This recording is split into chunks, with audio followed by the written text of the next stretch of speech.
नमस्कार. आज मी तुमच्यासाठी पनीरची एक सुंदर अशी रेसिपी घेऊन आली आहे. पनीरचा पराठा. अगदी पोटभरीचा हा पदार्थ आहे. रात्रीच्या जेवणातही आपण तो ठेवू शकतो. त्यात थोड्या भाज्यांचा वापरही मी केलेला आहे. या ठिकाणी आपण हिरवी मिरची आणि इतर जे मसाले आहेत त्याचं वाटण करून घेतलेलं आहे. आता आपण पराठ्यात भरण्याचं सारण किंवा स्टफिंग तयार करून घेऊया. सुरुवातीला आपण किसलेलं पनीर त्यात टाकून घेऊया आणि त्यानंतर बारीक अशी कापलेली कोथिंबीर जी आहे ती सुद्धा आपण त्यात टाकून घेणार आहोत. आणि आपण उकडलेले बटाटे किसून घेतलेले आहेत ते सुद्धा टाकून घेऊयात. आणि नंतर बारीक कापलेली शिमला मिरची, कांदा आणि जे हिरवी मिरचीचं वाटण केलं होतं तर ते 3 ते 4 चमचे आपण त्याच्यात टाकून घेणार आहोत.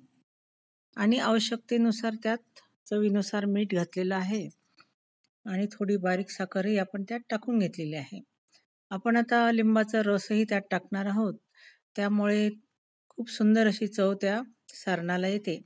त्याचबरोबर आपण थोडा गरम मसाला 1 चमचा टाकून घेतला आहे.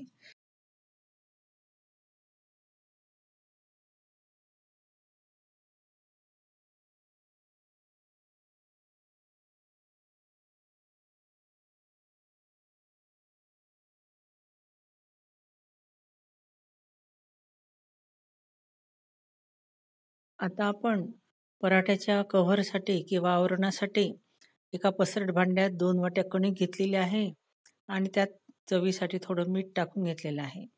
त्यानंतर 2 चमचे साजूक तूप टाकलेलं आहे आणि 3 ते 4 चमचे म्हणजे साईसकट असं दूध मी त्यात टाकलेलं आहे.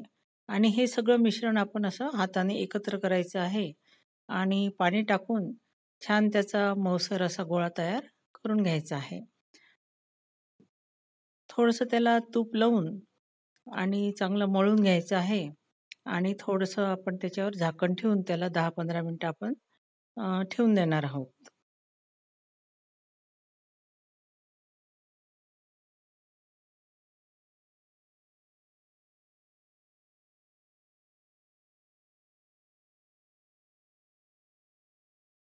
त्यामुळे आपल्या पराठ्याचं आवरण हे छान क्रिस्पी असं तयार होतं.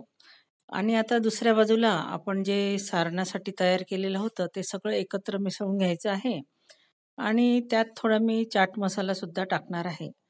आणि चव घेऊन पाहिल्यानंतर मला थोडं मीठही कमी वाटल्यामुळे मी थोडं मीठही त्यात टाकलेलं आहे.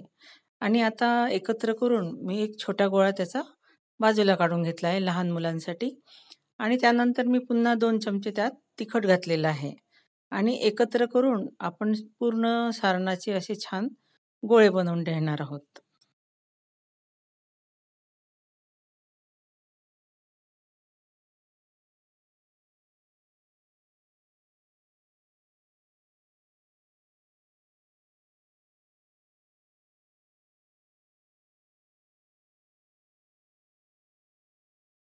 तुम्हाला या ठिकाणी तिखट नको असेल तर तुम्ही ते स्किपही करू शकता.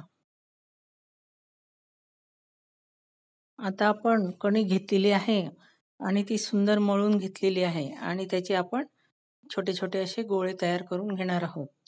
आणि त्यानंतर एक गोळा घेऊन आपण तो कणकेमध्ये बुडवून थोडासा लाटून घेणार आहोत. आणि पुरी एवढा लाटल्यानंतर आपण एक गोळा घेऊन डाव्या हातात पारी घेऊन आपण ते सारणाचं त्यात भरणार आहोत. आणि तो जो गोळा आहे तर तो आपण हातावर थोडा फिरून घेणार आहोत आणि पोळपाटावर असं थोडंसं दाबून घ्यायचं आहे. त्यामुळे आपलं सारण जे आहे ते पूर्ण पराठ्याच्या कडेपर्यंत ते जाणार आहे. अगदी काठापर्यंत ते सारण पसरणार आहे. आणि हा पराठा लाटून घेतल्यानंतर आपण एका बाजूला तवा गरम केलेला आहे आणि त्यावर आपण साजूक तूप घातलेलं आहे. आणि त्यावर पराठा टाकून आपण तो दोन्ही बाजूनी छान असा खरपूस भाजून घेणार आहोत. पराठ्याला छान थोडंसं दाबून-दाबून आपल्याला तो शेकायचा आहे. थोडा वेळ लागतो, पण अतिशय सुंदर खमंग असा हा पराठा तयार होतो.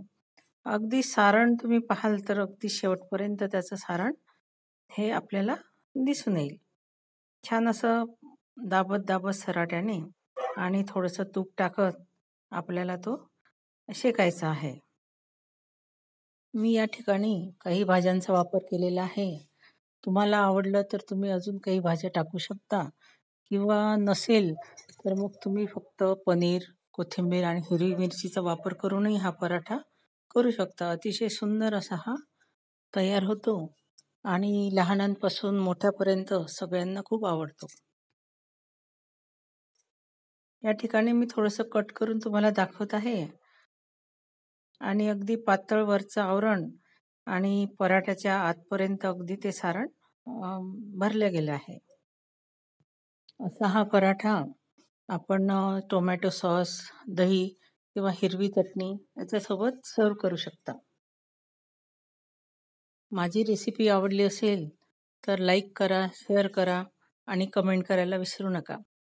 आणि माझं चॅनल संजीमाईज क्रिएशनला सबस्क्राईब करा आणि बेल आयकन नक्की दाबा. धन्यवाद.